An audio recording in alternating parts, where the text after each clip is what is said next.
Voilà, donc on va voir ensemble le label montagne.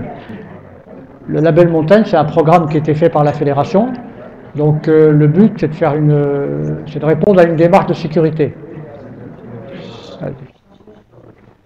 Alors les objectifs recherchés, former les pilotes désireux de se perfectionner. En fait, il y en a beaucoup. On a beaucoup de demandes, bien que ce ne soit pas obligatoire. On a eu cette année 3 sessions de 12 pilotes qui sont venus faire déjà le tronc commun. Voilà, c'est disposer d'un programme de formation, développer les attitudes du pilote responsable conscient de leurs limites, valoriser les acquis, bon, ça pas de problème. Voilà tous les objectifs de ce but, de ce pôle montagne, de ce label montagne. Bon, ça tu peux passer. Alors, on a 5 modules. Le module tronc commun, c'est un module théorique. Donc ça consiste à passer, on fait une journée de théorie. Et ça prend, on fait 9h midi, 1h30, 5h. Et ça, c'est commun au pendulaire, au multi-axe. Et puis, alors le modèle pratique, il y a 2 possibilités en pratique. Soit on fait sur roue, soit on fait sur ski. Alors on commence déjà par la roue, bien sûr, et après sur ski. Alors dans la pratique, plusieurs possibilités. Soit on fait un stage, là on va proposer l'année prochaine des stages d'environ 1 semaine. Donc c'est compliqué pour les instructeurs parce qu'on a affaire à des gens qu'on ne connaît pas, qui quelquefois volent sur des machines qu'on ne connaît pas bien, et qui parfois sont dans un état à vérifier. Donc ça se passe comme ça. On demande au gars de venir faire un vol d'évaluation. On vole avec lui, ce qui nous permet de vérifier son niveau, de vérifier si sa machine est adaptée au vol en montagne et si elle est en état correct. Donc on fait ça, et lorsqu'on a fait un vol avec lui, un vol d'évaluation, après on discute avec lui sur les objectifs qu'il recherche, et après on fait un petit peu, on fait le point ensemble et on lui conseille parfois de faire d'abord un peu de perfectionnement avant d'attaquer un module montagne parce qu'il a un peu de boulot avant, et puis sinon on peut le proposer soit un stage, soit de lui faire à la carte. Donc ça passe. Voilà le module pratique, voilà ce qu'on a, quel est le programme, repérage préalable, circuit, vol dans le relief, gestion du vol, nature et forme de terrain, la glisse, ça c'est dans le cas de la neige, acquisition d'un pilotage intuitif et visuel. Alors ça va surtout consister à lui faire prendre conscience que sur une altisurface qu'on ne connaît pas, la meilleure solution c'est d'abord d'y aller une fois avec quelqu'un qui connaît. Parce que même avec les cartes VAC, ou les cartes de la FPM, c'est toujours mieux, il y a toujours des petites combines, et en particulier, il y a des soucis de nuisance parfois, et on va lui dire, attention, c'est cette ferme-là, il y a un monsieur qui tire au fusil sur ceux qui passent, il faut éviter cette ferme, il vaut mieux passer là, etc. Donc la meilleure des solutions, c'est toujours d'aller avec quelqu'un qui connaît bien le terrain, et qui vous montre, faire un atterrissage complet, marcher sur la piste, voir un peu l'état de surface, parce que sur ces terrains, il n'y a pas des balises, il n'y a pas un DV à l'entrée de piste, il n'y a pas... donc c'est un truc qu'il faut vraiment regarder de près, et le mieux c'est de marcher un peu sur la piste et de discuter avec le gars qui le connaît.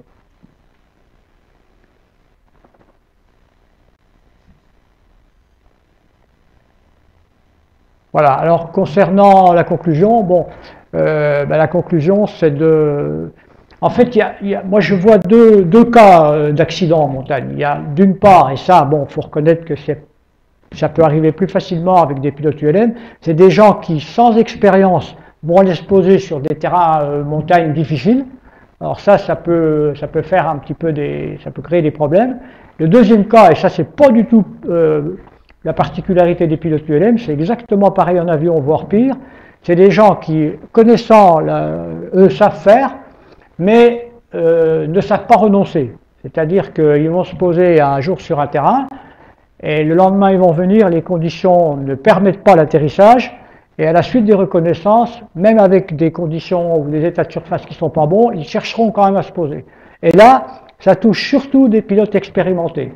Et on s'est aperçu, quand on regarde les comptes rendus d'accidents en montagne, que c'est très souvent des gens très expérimentés qui cassent des avions par, disons, un entraînement important et on a appris, enfin, on a des marges toutes petites quand on a de l'expérience et on sait de moins en moins renoncer. Voilà. Donc c'est surtout ce cas-là qui est difficile pour nous à faire évoluer. Parce que chaque fois qu'on fait une réunion sur la sécurité, les gens qui sont très expérimentés se sentent pas vraiment concernés. Alors actuellement, en ce qui concerne le pôle montagne, donc dans un premier temps, on va former en priorité des instructeurs. Le but étant, comme a dit notre président, de mettre en place, on a déjà quelqu'un sur le Massif central et quelqu'un sur les Pyrénées, on va mettre en place des antennes sur le Massif central et sur les Pyrénées pour que les gens qui habitent dans les Pyrénées ne soient pas obligés de venir à Gap, quoi.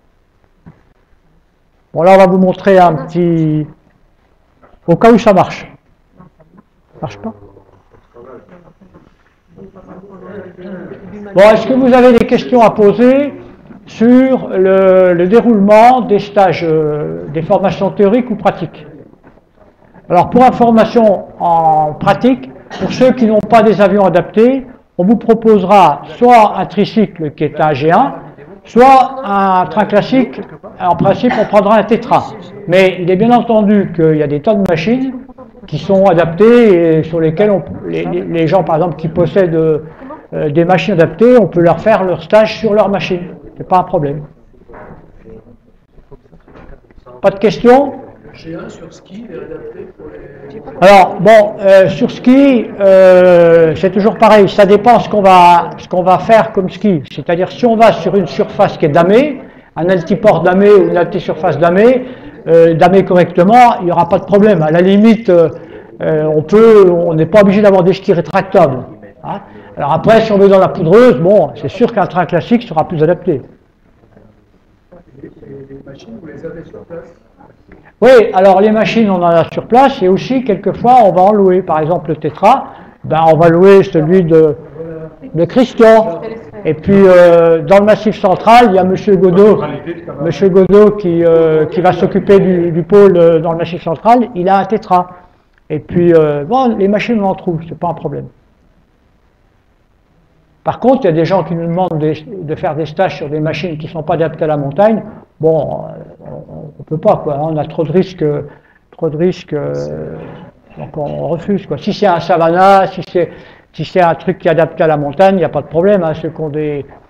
Mais on le voit tout de suite. Hein. Il faut éviter les machines trop papillons. C'est-à-dire les machines très très légères nous posent des problèmes en été parce que quand on a une pompe à l'entrée de piste, eh ben, on est sans défense, quoi. À la limite, on préfère un truc qui traîne un peu. Ah, voilà.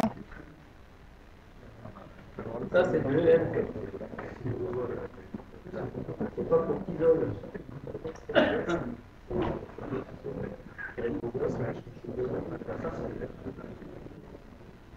Alors la particularité, là, il n'y a pas de montagne en face. Par contre, si vous loupez, Ouais, il y a eu un accident très grave il y a quelques années, mais là c'est quelqu'un qui a voulu faire le cacou.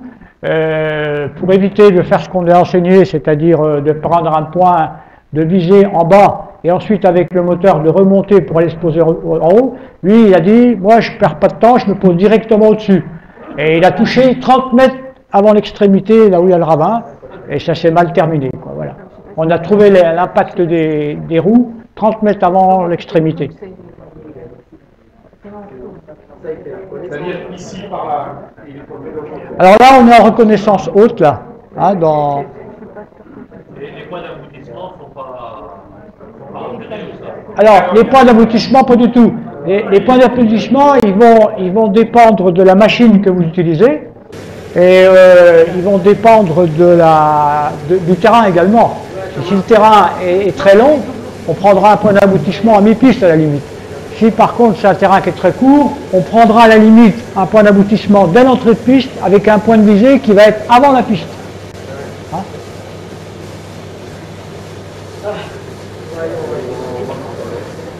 Voilà, là c'est un cas particulier, c'est quand même un terrain qui est extrêmement bien balisé.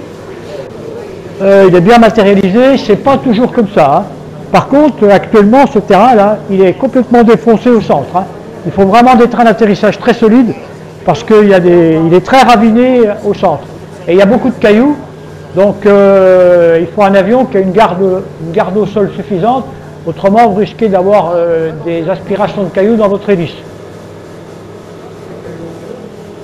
Alors celui-là, il fait, regarde voir la carte vague précisément, mais il doit faire 400 et quelques mètres, hein, 450-500 mètres. Il est long, hein.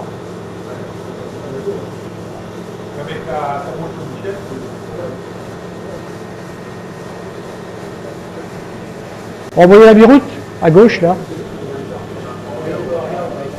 Voilà, vous voyez, regardez l'extrémité, vous avez vu l'extrémité, c'est carrément le... Hein, alors, en fait, là, où ils ont été un peu bêtes, c'est qu'ils pouvaient facilement faire une remise de gaz, même tardivement. Hein. Ouais. Est-ce que vous avez des questions à poser sur les méthodes d'atterrissage, de décollage, ou sur les stages qu'on vous propose?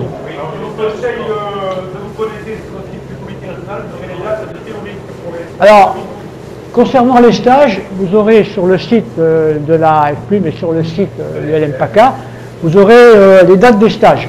Mais on est tout à fait prêt à faire des stages sur demande à des clubs, par exemple, ou un groupement de clubs qui nous dirait, voilà, on voudrait faire une réunion, faire un stage pour le tronc commun, on se déplace. Hein.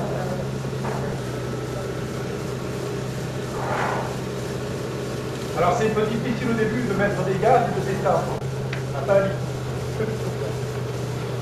Alors, le plus dur, vous voyez là, c'est de garder les yeux sur le point de visée. On est tenté très tôt, très vite, de lever les yeux pour aller chercher la piste. Et à ce moment-là, on casse, vous voyez là, voilà. Bon, à ce moment-là, on casse la trajectoire trop tôt et généralement, on tape à l'atterrissage. Même sur le terrain, on voit si c'est pas donc.